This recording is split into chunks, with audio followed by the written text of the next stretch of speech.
سینے کے بال صاف کرنا، اگر کسی کی بیوی اس کے سینے کے بالوں کو یا جسم کے دوسری جگہ کے بالوں کو پسند نہ کرتی ہو تو کیا وہ انہیں ہمیشہ کے لیے کٹوا سکتا ہے یا نہیں؟ محمد شاہد کانپور سے۔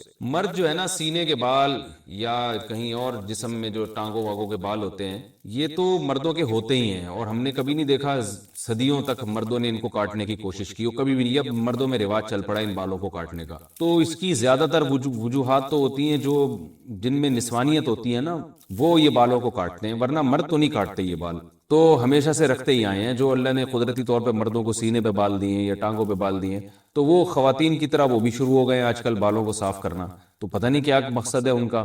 بعض مرد یہ کہتے ہیں کہ ہمارے سینے کے بال اتنے زیادہ بڑے ہو جاتے ہیں کہ اس میں پسینہ جم جاتا ہے، بدبو آتی ہے، تو بھائی روز نہا لیا کرو۔ لیکن بہرحال ان بالوں کے کاٹنے یا نہ کاٹنے کے بارے میں ہمارے پاس شریعت میں کوئی واضح حدیث یا قرآن کی آیت موجود نہیں ہے۔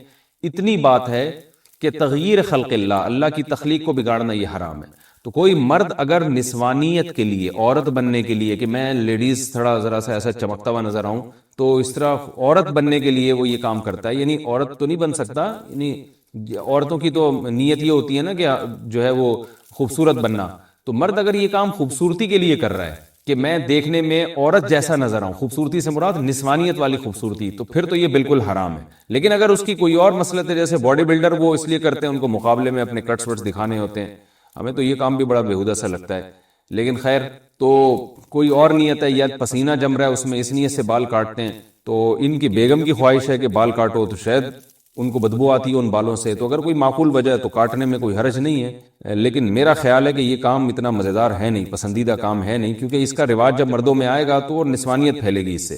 جائز ہے ان تمام تفصیلات کی روشنی میں، لیکن بہتر نہیں۔ جو چیز جس طرح صدیوں سے چلی آ رہی ہے اس کو چلنے دیں۔ ہاں، اگر سینے کے بال بہت بڑے ہوئے ہیں اور بیوی کو اس سے تکلیف ہوتی ہے تو پھر ایک الگ بات ہے، اس کو کاٹ سکتے ہیں۔ بیوی کو طلاق، اور دوسری بات یہ بھی ہے کہ ہمیشہ کے لیے، تو بھائی ہمیشہ کے لیے تو کیا پتا آپ کی بیگم کا انتقال ہو جائے، اللہ نہ کرے، اللہ ان کو زندگی دے، پھر آپ کو دوسری شادی کرنے کی ضرورت پیش آئے، تو پھر وہ نئی والی بیوی آئے، اس کو بال، وہ کہے کہ بھائی مردوں کے تو بال ہوتے ہیں جسم پہ، آپ کے تو بال ہی نہیں ہے، مجھے تو ایسا آدمی چاہیے جو جس میں بال والا بندہ چاہیے، اور آپ فارغ البال ہو گئے، تو ہمیشہ کے لیے نہ کاٹیں، میرا خیال ہے اس کو جو ہے وہ ایک آپشن رکھیں۔ اب آپ کی بیگم کہیں گی کہ کیا میں مر جاؤں گی، آپ نے یہ سمجھا ہوا ہے کہ میں مر جاؤں گی، تو آپ بتائیں کہ جو ہے مجھے امید ہے تم نہیں مرو گی، لیکن جیسے میں بھی تو مر سکتا ہوں نا، تو تم بیوہ ہو سکتی ہو، تو ایسا الٹا بھی تو ہو سکتا ہے نا۔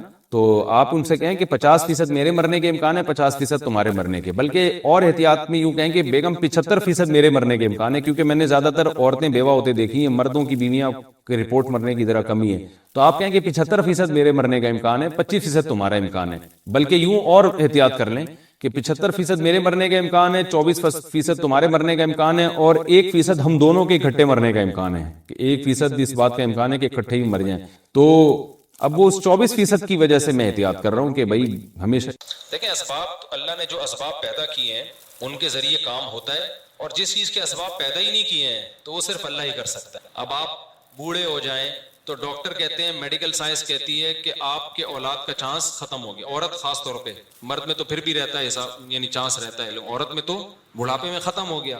لیکن اللہ اسباب کا محتاج نہیں ہے، وہ بغیر سبب کے دے سکتا ہے۔ تو کسی نبی کے بارے میں، فرشتے کے بارے میں، بزرگ کے بارے میں یہ عقیدہ رکھنا کہ یہ اسباب کے بغیر خود بخود کام کر سکتا ہے، اللہ نے اس کو اختیارات دے دیے ہیں، تو یہ شرک ہے۔ اللہ کہتا ہے میں نے کسی کو اختیارات نہیں دیے۔ جو آج کل کے مشرک ہیں وہ گڑبڑ یہ کرتے ہیں، وہ کہتے ہیں ہم یہ تھوڑی کہہ رہے ہیں خود سے ان کے پاس اختیار ہیں، اللہ نے دے دیے تو کیا اللہ نہیں دے سکتا؟ ہم کہتے ہیں اللہ سب کچھ کر سکتا ہے لیکن اللہ دیتا نہیں ہے۔ اللہ سب کچھ کر سکتا ہے لیکن اللہ کسی کو اختیار دیتا نہیں ہے۔ اللہ کہتے ہیں تم اپنی حکومت میں کسی کو شریک نہیں کرتے تو میں کیسے شریک کر لوں؟ تو اللہ نہیں دیتا کسی کو۔ اللہ کہتے ہیں سارے اسباب سے ہٹ کے اختیارات میرے پاس ہی ہیں، میں نے دیے نہیں ہیں کسی کو۔ سمجھتے نہیں ہو نا بات کو، جب نہیں پڑھو گے رات کو تو نہیں سمجھو گے بات کو۔ مفتی صاحب، میں کیا لکھا ہے بھائی، گاڑی چلاتا ہوں، وہ سواری دیتی اور مجھے کمیشن کاٹتی ہے، سو میں 12 روپے، تو یہ جائز ہے، سود میں تو نہیں آئے گا؟ مجھے سواری دیتی ہے اور مجھ سے کمیشن، تو جو بڑی بڑی کمپنیاں ہیں وہ آپ کو سواری دیتی ہیں اور اس پہ کمیشن لیتی ہیں، تو اس میں سود کا کوئی تعلق نہیں ہے، اس سے جائز ہے۔ ہاں یہ شیعہ سنی مسائل نہ پوچھا کرو، اس سے فرقہ واریت کم نہیں ہوتی میرے بھائی، پھیلتی ہے۔ جن لوگوں نے دین اسلام کی دعوت نہیں پہنچی تو کیا وہ ہمیشہ ہمیشہ جہنم میں جائیں گے؟ کیونکہ جو جس مذہب میں پیدا ہوتا ہے اس کو حق پر سمجھتا ہے۔ جیسے مسلمان کہتے ہیں ہم نے بھی کبھی خود سے تحقیق نہیں کی، بس مسلمان گھرانے میں پیدا ہو گئے تو ہم مسلمان ہیں۔ دیکھو جو مسلمان گھرانے میں پیدا ہوتا ہے تو مسلمان تو ہوتا ہے اس وجہ سے، لیکن بڑے ہو کر خود بھی تو اسلام کو دیکھ رہا ہوتا ہے نا، نمازیں دیکھ رہا ہے، روزے دیکھ رہا ہے، دوسرے مذاہب سے کمپیئر کرتا ہے، لاشعوری طور پر اس کو یقین ہو جاتا ہے کہ اسلام برحق ہے، تو الگ سے اس کو تحقیق کی ضرورت نہیں رہتی۔ کچھ چیزیں اتنی بدیہی ہوتی ہیں کہ 2 اور 2 4 کی طرح لاشعور کہتا ہے کہ یار یہ ٹھیک ہے، تو اب یہ نئے سرے سے تحقیق کرنا شروع کرے گا اور نہ کرے تو یہ مجرم ہوگا، ایسا نہیں ہے۔ کیونکہ یہ بالکل اس کی مثال ایسے جو چوروں کے گھروں میں پیدا ہوا، وہ تو چور ہوتا ہے لیکن بالغ ہونے کے بعد اس کو اندازہ ہو جائے گا یہ میں غلط جگہ پہ پیدا ہو گیا ہوں، صحیح ہے نا، ابا بھی چور، اماں بھی چور، دادا بھی چور، نانا بھی چور۔ لیکن جو چور ان لوگوں کے گھر میں پیدا نہیں ہوگا جو چوری نہیں کرتے، چوری کو برا سمجھتے ہیں، جب وہ بالغ ہوگا، اچھا جزاک اللہ، جو بالغ ہو جائے گا جب وہ، تو اس کو چوری سے نفرت ہوگی کہ نہیں ہوگی؟ اب کوئی کہے میں نے چوری کے خلاف تقریریں بھی نہیں سنی، تحقیق بھی نہیں کی ہے کہ چوری بری چیز ہے کہ اچھی چیز ہے، پھر بھی میں جو چوری نہیں کر رہا یہ تو باپ دادا کی وجہ سے نہیں کر رہا، لہذا میں نئے سرے سے تحقیق کروں گا کہ چوری ٹھیک ہے یا چوری سے بچنا ٹھیک ہے، تو یہ کوئی عقل کی بات ہوگی؟ بولو بھائی۔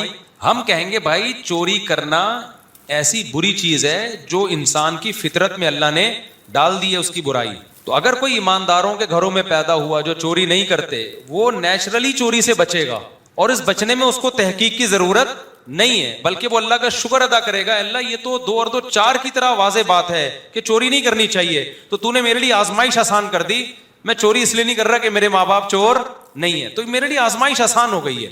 اس کے لیے مشکل ہے جو چوروں کے گھر میں پیدا ہوا، وہ بڑا ہوگا تو اس کو تحقیق کرنی پڑے گی کہ یہ ابا ٹھیک بھی کر رہے ہیں کہ نہیں کر رہے۔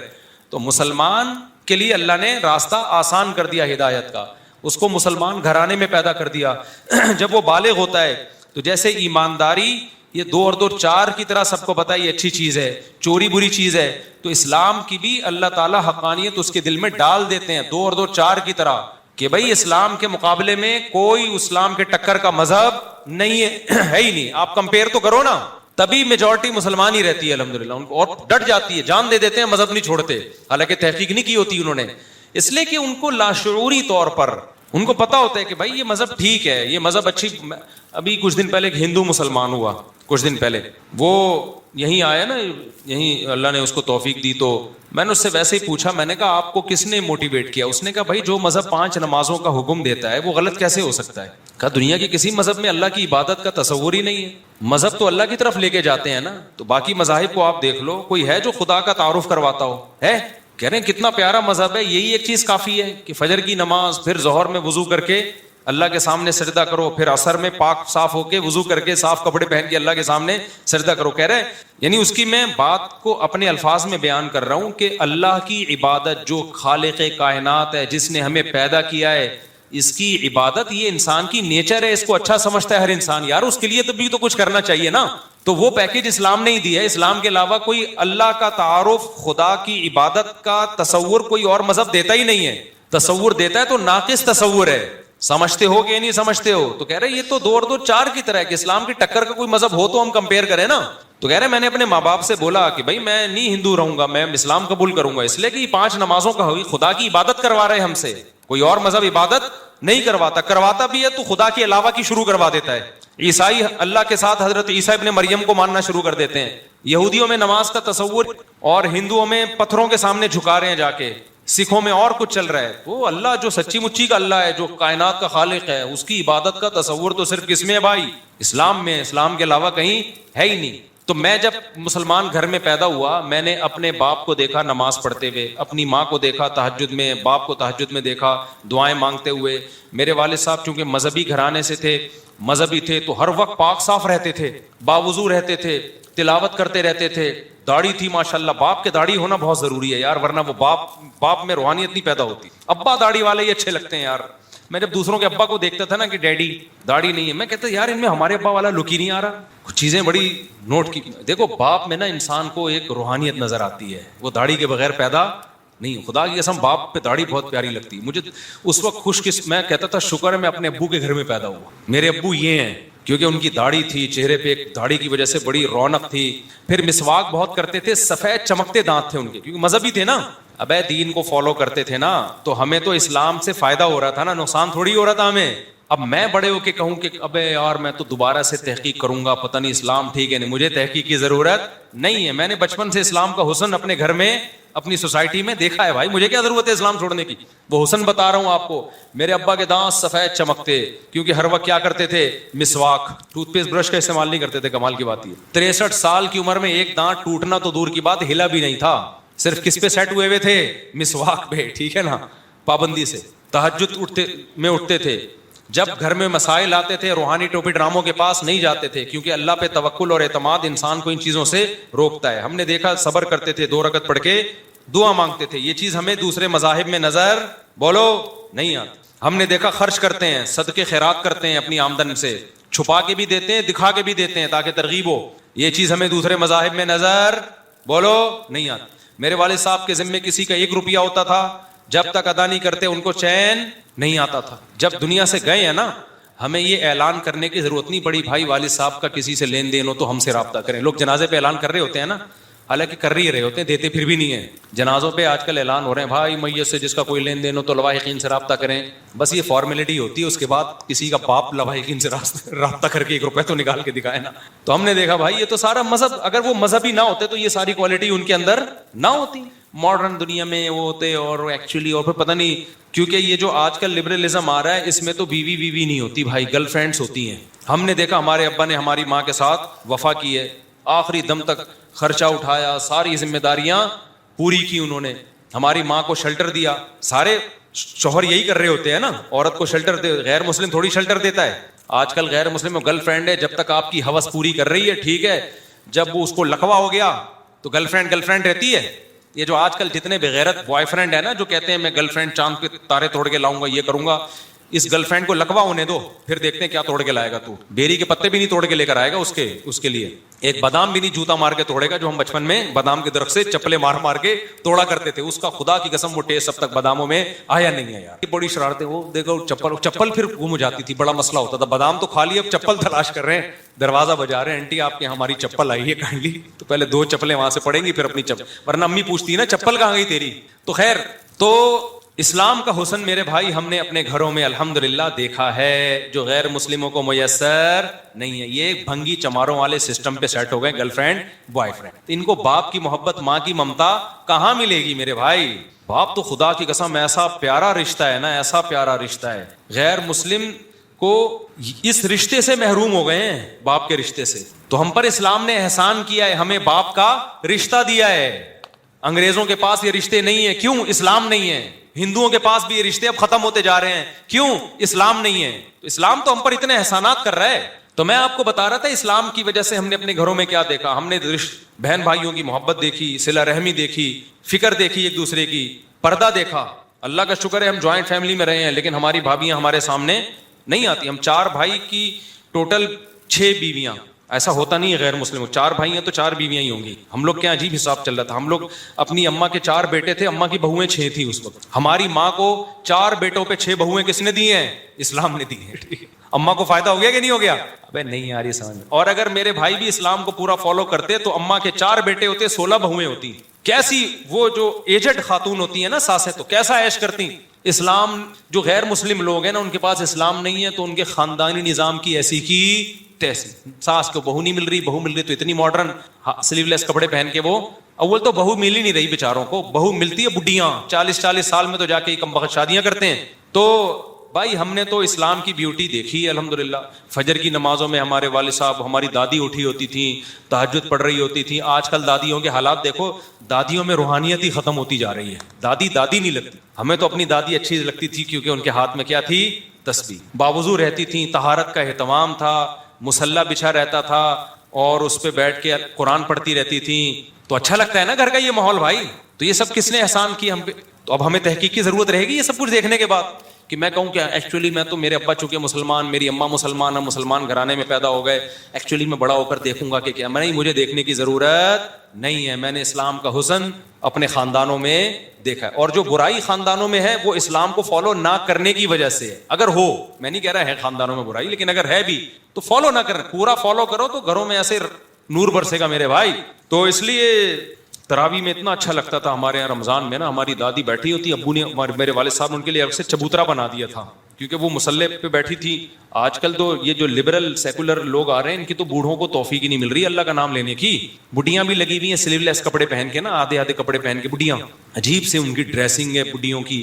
اللہ بچائے یار ماڈرن بننے کی, کیونکہ زندگی بھر اللہ کا نام لیا نہیں, تلاوت نماز میں دلچسپی نہیں لی. اب ٹھڑک ان کو وہ چاہیے جو جوانی میں, اور باڈی ان کی جوانوں جیسی رہی نہیں ہے, تو نہ روحانیت رہی اور نہ مادیت رہی, زندگی برباد. تو نئی نئی جو آ رہی ہے نا مارکیٹ میں بوڑھیاں بھی بہت اللہ خطر, اور یہ نئی نسل کا بڑھاپا دیکھنا کیا ہوگا. تو ابا داڑھی والے اچھے لگتے ہیں بھائی, ابا لگتے ہیں یار. ہم تو بڑا اچھا لگتا تھا, ہمارے ابا کی گھنی ببر شیر جیسی داڑھی تھی, ایسا پیارا لگتا تھا. پھر تلاوت کرتے, آواز بڑی جاندار, دانت صاف, دانتوں کا بڑا اثر پڑتا ہے انسان کی شخصیت پہ. کیوں, کیا کرتے تھے, مسواک, سمجھتے ہو, بہت صاف رہو, صفائی. ہمیں اپنے والد کے جسم سے ایک الگ سی خوشبو سی آتی تھی, کبھی میں نے اپنے والد کے میں اسمیل نہیں دیکھی کبھی. کیوں, نہانا دھونا, صفائی ستھرائی, گھر کو صاف, بستر کو صاف, جو ایک مسلم گھر میں ہونا چاہیے. تو باقی اباؤں کو ہم نے دیکھا ہے, بیٹا ابا کے قریب کی, ابا کے سگریٹ کے کیا آ رہی ہے, بو آ رہی ہے ابا سے, روحانیت آئے گی. آج کل جو ابا مارکیٹ میں آ رہے ہیں, بچوں کو پیار کریں تو بچہ تیزاب سے گال جا کے دھوتا ہے, گٹکے کھا کے تو بچوں کو پیار کر رہے ہیں. بیگم کے قریب آتے ہیں, بیگم کو الٹی آتی ہے. ایک عورت نے مجھے بتایا, میرا میاں گٹکا بھی کھاتا ہے, پان بھی کھاتا ہے, نسوار بھی کھاتا ہے, سگریٹ بھی پیتا ہے, میرے قریب آتا ہے تو الٹی کرنے کو دل کرتا ہے. تو اسلام ہے جو ہمیں پاکیزہ نظام دے رہا ہے, سکون کی زندگی دے رہا ہے, ایک اچھی لائف دے رہا ہے. تو ہم اس اسلام کو تحقیق کریں کہ یہ صحیح ہے کہ غلط ہے. یہ ناشکری نہیں ہوگی ہے بھائی, اللہ کہے گا ابھی بھی تجھے سمجھ میں نہیں آ رہا. تو ہم جیسے مرضی نالائق ہوں, اللہ کی سے امید ہے انشاءاللہ اسلام کو کسی قیمت پہ ہم کمپرومائز اسلام کے ساتھ نہیں کر سکتے. بھائی ہے نہیں کوئی ٹکر کا اللہ نے پیدا نہیں کیا. میں غیر مسلموں سے کہتا ہوں, کچھ دن آؤ اسلام قبول کر کے دیکھو اس لائف میں مزہ کتنا ہے, مزہ کتنا ہے. مزے سے مراد روحانی مزہ. فجر کی نماز میں کیسی لذت ہوتی ہے یار. میں تو کہتا ہوں ایک فجر کی نماز ہی ایسی ہے جو اسلام سمجھانے کے لیے کافی ہے. کتنی روحانیت, ایسا سکون ملتا ہے. ان لوگوں کے صبح کیسے ہوتی ہے, غیر مسلموں کی اٹھتے ہیں, بس اٹھ کے چائے پیتے ہیں, ایک دم آفس چلے جاتے ہیں. ہم جب صبح اٹھتے ہیں, حی علی الصلاۃ حی علی الفلاح, آؤ نماز کی طرف, الصلاۃ خیر من النوم, نماز نیند سے بہتر. اللہ اکبر, سب سے بڑا کون ہے, اللہ ہے جس نے تمہیں پیدا کیا. کتنا اچھا لگتا ہے صبح صبح اٹھ کے مسواک کرتا ہے, واش روم سے فارغ ہوتا ہے اور وضو کرتا ہے, صاف ستھرا ہو کے, پاک صاف کپڑے پہن کے مسجد میں جا کے اللہ کے سامنے سجدہ کرتا ہے باجماعت نماز میں. کیسا سکون ہوتا ہے نا.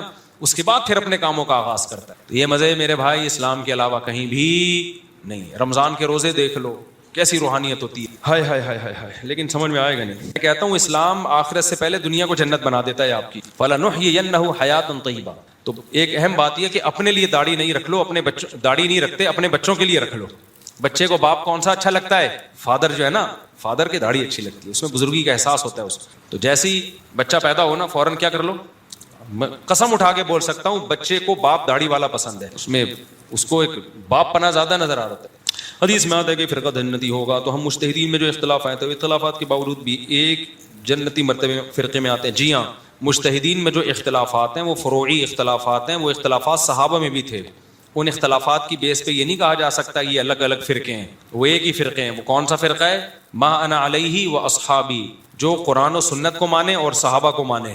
تو جو اس میں ہوگا وہ جنتی فرقہ ہوگا, چاہے ان کے آپس میں نمازیں مختلف بھی کیوں نہ ہو, نماز پڑھنے کا انداز مختلف بھی, کیونکہ دونوں کس کو مانتے ہیں, صحابہ کو. تو ان میں وہی اختلاف ہوں گے جو صحابہ میں تھے. صحابہ سے ہٹ کے کوئی مسئلہ وہ بیان نہیں کریں گے. تو اس لیے جو ما انا علیہ و اصحابی پہ معیار پہ جو بھی اترے گا, تو جس نام سے بھی وہ جنتی فرقہ ہے, اور جو اس معیار پہ پورا نہیں اترے گا وہ کتنے ہی اچھے نام سے ہو, بے شک وہ اپنا نام جنتی فرقہ ہی رکھ لے, لیکن وہ جنتی نہیں ہے, وہ جہنمی فرقہ. تو ناموں کو مت دیکھو, جنتی فرقے کی علامات ہوتی ہیں, ان علامات کو دیکھو. جس میں علامت پائی جائیں گی وہ کیا ہوگا, وہ جنتی ہوگا, چاہے وہ حنفی ہو, شافعی ہو, کسی بھی نام سے ہو, اس سے کوئی فرق نہیں پڑتا. کبیرہ گناہ سے توبہ کرنا کیوں ضروری ہے؟ اگر قیامت کے دن اعمال تو لے جائیں گے تو اگر نیکیاں زیادہ ہو گئیں تو گناہ. انہوں نے مسئلہ یہ پوچھا ہے کہ بھائی ہماری نیکیاں زیادہ ہوں اور برائیاں کم ہوں، تو اگر ہم نے کبیرہ گناہ کر بھی لیا تو کبیرہ نیکیاں بھی تو بہت ساری کی ہیں نا، جیسے گناہ کبیرہ ہوتے ہیں تو کبیرہ نیکیاں بھی تو ہوتی ہیں نا، تو نیکیاں ہم نے زیادہ کی ہیں، گناہ کم کیے، تو دو چار اگر کر بھی لیے تو توبہ کرنے کی کیا ضرورت ہے؟ قیامت میں تو پلس مائنس ہوگا، نیکیاں زیادہ ہو جائیں گی تو پھر بخشش ہو جائے گی۔ تو دیکھو قیامت میں بار بار میں بتاتا ہوں، نیکیاں گینی نہیں جائیں گی بلکہ تولی جائیں گی۔ بعض دفعہ ایک گناہ جس کو آپ کبیرہ سمجھ رہے ہوتے ہیں وہ ہی اتنا وزنی ہو جاتا ہے کہ آپ کی ساری کبیرہ نیکیوں کو وہ کھا جاتا ہے۔ تو گناہ کر کے اس پہ اڑ جانا، توبہ نہ کرنا، یہ اتنا بڑا گناہ ہے کہ یہ ایک ہی نیکیاں کھانے کے لیے کافی۔ اللہ نے یہ آپشن دے دیا کہ توبہ کر کے معاف کروا لو، یہ کوئی کم آپشن ہے کیا؟ اس میں بھی موت آ رہی ہے کہ توبہ کرتے ہوئے، تو اس پہ اللہ کو غضب آ گیا۔ میں یہ نہیں کہہ رہا لازمی جہنم میں جائے گا، اللہ ہو سکتا ہے اس کی نیکیوں کا پلڑا بھاری ہو جائے، کوئی ایسی نیکی کی ہو، بہت ہی بھاری نیکی کر دی ہو، اس نے 4 شادیاں کر کے بیٹھا ہو، سوری استغفر اللہ، یعنی اس زمانے میں تو یہ بھی کوئی آسان کام نہیں ہے، ہو سکتا ہے کوئی اتنی بھاری نیکی کر دی ہو کہ بخشش ہو جائے، تو عین ممکن ہے، لیکن بھائی کوئی کنفرم نہیں ہے، ہو سکتا ہے ایسا گناہ ہو جو اس نیکیوں پہ کیا آ جائے، بھاری پڑ جائے۔ اس لیے گناہ سے توبہ ضروری ہے، کیونکہ توبہ نہ کرنا مستقل ایک جرم ہے۔ آپ سمجھ رہے میں نے ایک گناہ کیا ہے، میں توبہ نہیں کر رہا تو کیا ہوا؟ توبہ نہ کرنا ایک مستقل بھی تو جرم ہے، کیوں اللہ کو راضی نہیں کر رہا منا کے؟ تو یہ گناہ سے میرے بھائی دور ہی رہو بس۔ اچھا یہ بھی ہو گیا جناب، آپ سے میرے زمانے ایک صاحب نے بیوی کو 2 مرتبہ طلاق دی اور رجوع کر لیا، اب تیسری مرتبہ بھی دے دی، اب رجوع کرنا چاہتا ہے، رجوع کھیلنے کی اجازت نہیں ہے، 2 دفعہ ہے، تیسری دفعہ میں اب رجوع نہیں ہو سکتا، اللہ اللہ کرے بیٹھ کے، تینوں ہو گئی تو ختم، ورنہ تیسری دے کے پھر چوتھی پہ رجوع کرے گا، 5ویں پہ رجوع کرے گا۔ اور زمانے جاہلیت میں ایسا ہی ہوتا تھا، یہ جو اہل حدیث لوگ بولتے ہیں نا نبی کے دور میں 3 طلاقیں ایک سمجھی جاتی تھیں، اس کا مطلب یہی ہے کہ زمانے جاہلیت میں 3 طلاقیں ایک سمجھی جاتی تھیں۔ بہت سے صحابہ کو پتہ نہیں تھا کہ یہ مسئلہ منسوخ ہو گیا ہے، اب 3 طلاقیں 3 سمجھی جائیں گی، ایک نہیں سمجھی جائے گی۔ جیسے متع کا بہت سے صحابہ کو نہیں پتہ چلا تو وہ نبی کے دور میں حلال سمجھتے تھے اس کو، حضرت عمر نے متع پہ پابندی لگا دی، تو حضرت عمر نے الگ سے قانون نہیں بنایا بلکہ وہی پابندی جو نبی کے دور میں لگ چکی تھی، جس کا لوگوں کو علم نہیں تھا، اسی کو نافذ کر دیا۔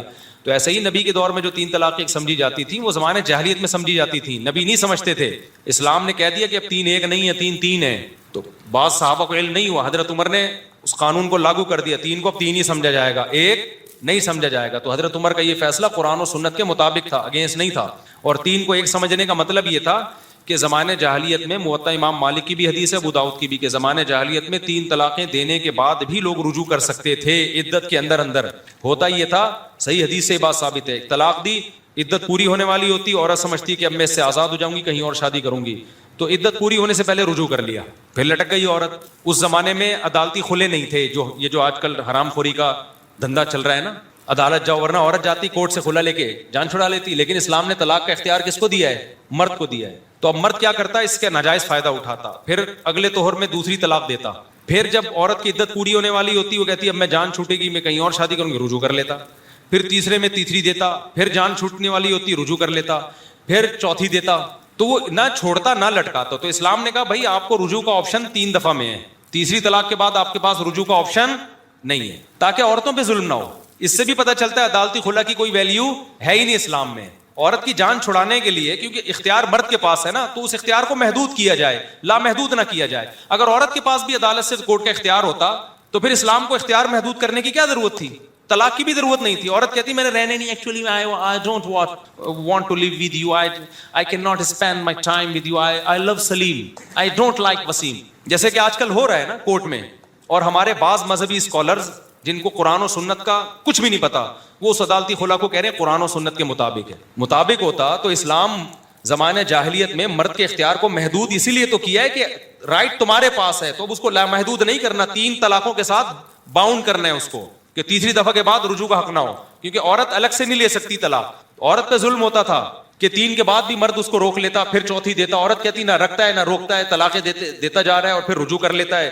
تو اسلام نے کہا بھائی 3 دفعہ کے بعد رجوع نہیں کر سکے۔ تو اگر یہ عورت کو بھی عدالت سے کورٹ سے خلا کا حق ہوتا، یک طرفہ خلا جسے کہتے ہیں، تو پھر اسلام کو اس تکلف کی ضرورت کیا تھی کہ بھائی کہ 3 کے بعد؟ اسلام کہتا بھائی اس نے تو رہنا ہوگا تو 3 کے بعد، 4 کے بعد ہو یا 1 کے بعد ہو، نہیں رہنا ہوگا تو نہیں رہے گی، اس کے پاس تو ویسے ہی حق ہے کورٹ سے جا کے خلا لے لے۔ تو یہ اس لیے کہ کورٹ کے پاس یہ اختیار نہیں ہے۔ آج کل کے مذہبی اسکالر میں اتنی سینس تو ہے نہیں، اور یہ علماء پہ اعتراض کرتے ہیں اتنی سینس تو ہے نہیں. جو نئے نئے علماء کے علاوہ جو مذہبی اسکالرز آ رہے ہیں, تو اسلام نے کیا اس لیے کہ سارے رائٹ کس کو دیے ہیں, طلاق کے بارے میں مرد کو دیے ہیں. تو اب وہ ناجائز فائدہ اٹھا رہا تھا, تو اسلام نے کہا بھائی 3 کے بعد حق نہیں ہے, تو اب 3 ایک دفعہ میں دو یا 3 دفعہ میں دو.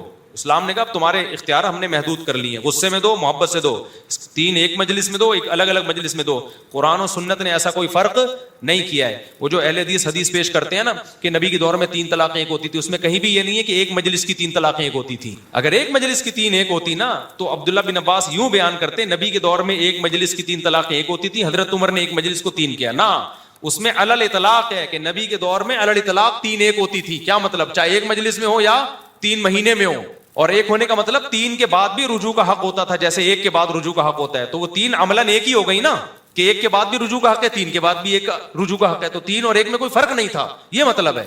حضرت عمر نے بولا یہ فرق تو قرآن نے کیا ہے, تو اب کریں گے ہم فرق. لوگ اس کا جو ہے وہ ناجائز فائدہ اٹھا رہے ہیں. تو حضرت عمر نے اس کو وہی نافذ کیا جو قرآن و سنت کا فیصلہ تھا. سمجھتے ہو کہ نہیں سمجھتے؟ تو اب 3 اکٹھی دو یا الگ الگ مجلسوں میں دو, 3 ہی ہوں گی وہ. اس میں اہل حدیث کا مذہب بالکل باطل ہے. اور کتنے لوگ تو اس چکر میں اہل حدیث بنے طلاقیں دے دے کے بیوی حلال کرنے کے لیے. تو یہ کس بیس پہ آپ مسلک چھوڑ رہے ہو بھائی؟ بیوی حلال کرنے کے لیے آپ نے مسلک چینج کر دیا. اس سے بڑی کوئی بغیرتی ہو سکتی ہے؟ تو اور خود اہل حدیث کے لیے بھی بیوی حلال نہیں ہوگی, کیونکہ اہل حدیث کا دعویٰ ہم قرآن و سنت کو فالو کرتے ہیں. تو قرآن و سنت کی ان دلائل کا آپ کے پاس جواب نہیں ہے. آپ جان چھڑاتے ہو اس مسئلے میں. طلاق کے مسئلے میں کبھی کوئی اہل حدیث آپ کے ساتھ نہیں بیٹھے گا, بحث نہیں کرے گا. ان کو پتا ہے ہم اس مسئلے میں ہمارے پاس کخ بھی نہیں ہے. تو میرا تو تجربہ ہے نا, 20 دفعہ اہل حدیث بڑے بڑے علماء کو دعوت دی ہے. یار آپ کیوں لوگوں کو حلال کو حرام کو حلال کر رہے ہو یار؟ ایک عورت کو جس کو اللہ نے حرام کر دیا, آپ کس بیس پہ حلال کر رہے ہو؟ کہتے ہیں قرآن حدیث میں. ہم کہتے ہیں آؤ ہمارے ساتھ بیٹھ کے بات کرو. نہیں, کبھی بھی اس مسئلے میں, جیسے مرزا غلام احمد قادیانی کے جو فالوورز ہیں نا قادیانی, آپ ان سے اس پہ بات کرو کہ حضرت عیسیٰ حیات ہیں یا نہیں, وہ آئیں گے اس پہ بات کریں گے, کیونکہ اس میں وہ دلائل میں الجھاتے ہیں. حالانکہ دلائل اس میں ہمارے مضبوط ہیں اہل سنت کے کہ عیسیٰ علیہ السلام زندہ ہیں, لیکن عیسائی وہ نا قادیانی اس پہ الجھائے گا اس مسئلے میں. اس لیے الجھانے کے لیے وہ مناظرے کے لیے تیار ہو جائیں گے. وہ اس پہ بھی بات کرتے ہیں کہ مرزا غلام احمد قادیانی نبی تھا یا نہیں تھا, اس میں مناظرے کے لیے ایگری ہو جاتے ہیں. لیکن آپ کو پتہ ہے, اگر آپ کسی قادیانی سے اس پہ بحث کرو کہ مرزا غلام احمد شریف آدمی تھا یا نہیں تھا, قادیانی زہر کا پیالہ پی لے گا, اس ٹاپک پر بیٹھے گا نہیں آپ کے ساتھ. سمجھ رہے ہو نا, زہر کا, یہ تجربے کی بات کر رہا ہوں میں, زہر کا پیالہ پی لے گا, اس ٹاپک پر کبھی بھی نہیں آپ کے ساتھ بیٹھے گا وہ, کیونکہ اس کی کتابوں سے لگتا ہے کہ وہ شریف آدمی, کتابوں کے حوالوں سے پتہ چلتا ہے وہ شریف آدمی نہیں تھا. تو ایسے ہی میرے بھائی اہل حدیث علماء کو ہم نے دیکھا اس مسئلے میں نا, 3 طلاق کے مسئلے میں کوئی زہر کا پیالہ پی لیں گے, لیکن طلاق اس موضوع پر وہ کسی صحیح مستند عالم سے بات کرنے کے لیے تیار نہیں ہوں. وہ نہیں کریں گے, نہیں بھائی وہ تقلید آ جاؤ, رفع الیدین آ جاؤ, کیونکہ ان میں دلائل دونوں طرف ہیں اور پیچیدہ دلائل ہیں. رفع الیدین کا مسئلہ تو اختلافی ہے نا, اس میں دونوں طرف دلائل ہے. جو جب دونوں طرف دلائل ہوتے ہیں تو جو پیش کرنے والا ہے اس کے اسٹائل کو اور اس کی تیاری کو دیکھا جاتا ہے کہ وہ کس انداز سے پیش کر رہا ہے. اگر وہ انداز صحیح ہوگا تو مناظرہ جیت جائے گا, نہیں صحیح ہوگا تو ہار جائے گا. لیکن طلاق کے مسئلے میں تو کخ بھی نہیں ہے ان کے پاس, لہٰذا اس میں بڑی جان. میرے ایک دوست اہل حدیث ہیں, میں نے ان کو اپنا 3 طلاقوں والا نا, میں نے ویڈیو پوری دلائل کے ساتھ ریکارڈ کروائی, وہ کلپ بھیجا. میں نے کہا آپ بتاؤ اہل حدیث علماء کے پاس اس کا کیا جواب ہے, آپ بتاؤ نا, آپ تو خود اہل حدیث ہو, اپنے علماء سے پوچھو نا. تو کہتے ہیں میں نے ان علماء سے بات کی ہے, وہ کہتے ہیں یار چھوڑو اختلافی مسئلہ ہے, کیا رکھا ان مسئلوں میں, آج سے تھوڑی, تو بہت پرانا مسئلہ ہے. میں نے کہا اسی پہ بات کر لیں گے کہ پرانا ہے یا نیا ہے, ٹھیک ہے نا. نہیں بیٹھتے اس پہ وہ. تو اس لیے چاہے اہل حدیث اپنی بیوی کو 3 طلاقیں دے یا کوئی حنفی شافی دے, 3 طلاقوں کے بعد قرآن و سنت میں بہت واضح ہے میرے بھائی کہ بیوی حلال نہیں ہو. تو یہ اختلافی نہیں ہے, یہ حق کی مخالفت ہے. میں اہل حدیثوں کی نیت پہ شک نہیں کرتا, ان سے دلائل سمجھنے میں بہت بڑی مسٹیک ہوئی ہے. میں نہیں کہتا انہوں نے جان کر 2 نمبر ہی کی ہے, لیکن ظاہر ہے جب آپ مجتہدین کو چھوڑو گے نا, اپنے علم پہ اعتماد کرو گے, تو بڑے بڑے بلنڈر آپ سے ہوں گے. آپ کی نیت اچھی ہوگی لیکن آپ سے غلطیاں بڑی بڑی ہوں گی. میں نیتوں پہ شک نہیں کرتا کہ وہ منجن بیچ رہے ہیں دکان جیسے لوگ کرتے ہیں, نیت قرآن و سنت کو فالو کرنے کی ہوگی, لیکن اس میں ان سے بہت بڑی غلطی. اچھا میرے بھائی, ہمارے والد خود مفتی ہیں, لیکن جب شادی کا کہتا ہوں تو تھپڑ مارتے ہیں, کہتے ہیں آپ کچھ کماؤ, لیکن میں نے گھر بنایا ہے. اس کے بارے میں دیکھو, مفتی ہوں یا آپ کے ابا ڈاکٹر ہوں, شادی اپنے خرچے پہ ہوتی ہے. ابا نے تھپڑ لگایا ایک, اگر میں آپ کا ابا ہوتا تو 2 لگاتا. سمجھتے ہو, کیونکہ شادی تو کرو لیکن خرچہ کس کا ہوگا, ابا کا نہیں ہوگا, خرچہ کس کا ہوگا, آپ کا ہوگا. ابا اپنے خرچے پہ کر دیں, ثواب ہے, بہت فضیلت کی بات. ترغیب تو میں دوں گا, آپ اپنے خرچے پہ کر دو, جیسے اپنے خرچے پہ اس کو پراٹھا کھلا رہے ہو, کھانا کھلا رہے ہو, تو اپنے خرچے پہ شادی بھی کر دو. لیکن ایک چیز ابا پہ لازم نہیں ہے تو پھر ان کو زبردستی تھوڑی کی جا سکتی ہے. ابا بولے گا میں نے تیرا بھی خرچہ اٹھایا, بیٹیوں کا بھی میں خرچہ اٹھا رہا ہوں, اب بہو کا بھی اٹھاؤں, اور تو آگے تو اسپیڈ سے بچے بھی مفتی صاحب کا بیان سن کے پیدا کرے گا, وہ بھی میرے کھاتے میں, تو کیا پیڑے کھانے کے لیے آئے گھر میں؟ تو اس لیے میں بار بار کہتا ہوں, ابا کو ترغیب تو دیتا ہوں کہ بچوں کی شادیاں اپنے خرچے پہ کرا دو, اللہ پہ توکل پہ, لیکن ابا پہ لازم نہیں. لہذا ابا سے آپ ریکویسٹ کر سکتے ہیں کہ ابا میں کما نہیں رہا, میں پیڑے کھا رہا ہوں, تو آپ اگر شادی بھی کرا دیں. ابا کرا دیں ٹھیک ہے, نہیں کرائیں تو پھر دوبارہ بولو. تو ایک تھپڑ لگایا, آپ کے ابا کو میری ریکویسٹ ہے کہ آئندہ یہ کہے تو میری طرف سے ایک اور لگا دو. تو یہ بالکل صحیح کر رہے ہیں آپ کے ابا. اور یہ جو میں ترغیب دیتا ہوں نا اباؤں کو کہ اپنے بیٹوں کی جلدی شادی کرا دو, یہ بھی ہر بیٹے کے بارے میں نہیں دیتا. جو بیٹا سمجھدار ہے, پڑھائی میں لگا ہوا ہے, اپنی ذمہ داریاں پوری کر رہا ہے, آپ کو پتا ہے ابھی این ای ڈی میں پڑھ رہا ہے یا یونیورسٹی میں پڑھ رہا ہے, ابھی یہ مصروف ہے اور اب ٹائم پہ جاتا ہے, کلاس لیتا ہے, محنت کر رہا ہے, آپ کو پتا ہے اس کا فیوچر اچھا ہو جائے گا, محنتی ہے, اس کی اپنے خرچے پہ کرا دو تاکہ برائیوں سے بچ جائے. کل کمانا شروع کر دے گا, 2-4 سال آپ بہو کو پال لو, پھر یہ اس نے پالنا ہے. لیکن اگر آپ کا بچہ پان گٹکے والا ہے, یونیورسٹی جا نہیں رہا, پوستیوں کی طرح پڑا رہتا ہے, تو پھر ترغیب بھی نہیں ہے. پھر میں نہیں کہتا ایسے بچے کی شادی کرا دو, عذاب جان بن جائے گا تمہارے لیے. یہ میں نے ایسے لوگوں کو ترغیب دی, میں نے ان کو لوگوں کو بتایا کہ تمہارا بچہ سمجھدار ہے, شادی کرا دو. انہوں نے کرا دی, آج زندگی بن گئی ان لوگوں کی. کہہ رہے ہیں بچہ بھی برائیوں سے بچ گیا, گھر میں ماشاءاللہ ہمیں جو ہے بہو جب دیکھتی ہے نا میرے سسر مجھے کھلاتے پلاتے ہیں, تو بہو کی آنکھوں, سسر کی آنکھوں میں آنکھیں ڈال کے بات بھی نہیں کرتی پھر وہ, ٹھیک ہے نا, اپنے باپ کی طرح سمجھتی ہے اس کو. تو بڑا اچھا ماحول بن گیا. لیکن ایسے بھی لوگ ہیں, ان کو میں نے کہا تھا اس بیٹے کی شادی نہیں کرانا. انہوں نے کہا میرا بچہ 25 سال کا ہو گیا, اب گناہوں میں جائے گا. میں نے کہا نہیں کرانا چاہیے, 38 سال کا ہو جائے, کیونکہ یہ سوچتا ہے اگر تم نے اس کی شادی کرا دی نا, خون کے آنسو رو گے تم, خون کے آنسو. کسی کی بیٹی کی زندگی تباہ مت کرو. نہیں مانے. انہوں نے کہا آپ تو ایک طرف اتنی ترغیب دے. میں نے کہا میں آپ کو نہیں دے رہا ترغیب, یہ نہیں کراؤ اس کی شادی. کرا دی, پھر حالات خراب ہوئے, کیونکہ پھر ہوا یہ کہ اس لڑکے میں تھوڑی سی موٹیویشن اس سے ملتی کہ مجھے رشتے نہیں ملتے, میں کماتا نہیں ہوں, اس بیس پہ شاید کچھ کما لیتا. جب ابا نے اپنے خرچے پہ کرا دی, بہو مل گئی, اب بچے اسپیڈ سے پیدا کرنے کے علاوہ کوئی کام ہے نہیں. ابا کو بہو مل گئی نا, ابا کے خرچے پہ آپ کو بیوی مل گئی, تو اب آپ کا کوئی ذمہ داری ہے ہی نہیں. فری پھوکٹ میں آپ کو ایک بیگم مل گئی, تو اور پھر بچے بھی پیدا ہو کے کھاتے میں کس کے جا رہے ہیں, ابا کے. کہاں وہ, تو پھر دبا کے ہر سال نا نیا ماڈل آ رہا ہے. وہ باپ جو ہے نا عذاب بن گیا یار, کم بخت کچھ کہیں گے, پھر طلاقیں ہوتی ہیں. سسرال والے بھی کہتے ہیں خود تو کچھ کرتا ہی نہیں ہے, کب تک یہ سسر کے خرچے پہ پڑی رہے گی بھائی. پھر میرے پاس آتے ہیں, پھر میں تو بولتا ہوں میں نے تو آپ کو پہلے منع کیا تھا. تو اس لیے ابا صحیح کہہ رہے ہیں, خرچ کماؤ, شادی کرو, کما رہے ہو پھر بھی نہ کرنے دیں, پھر ابا کا حق نہیں ہے بھائی روکنے کا.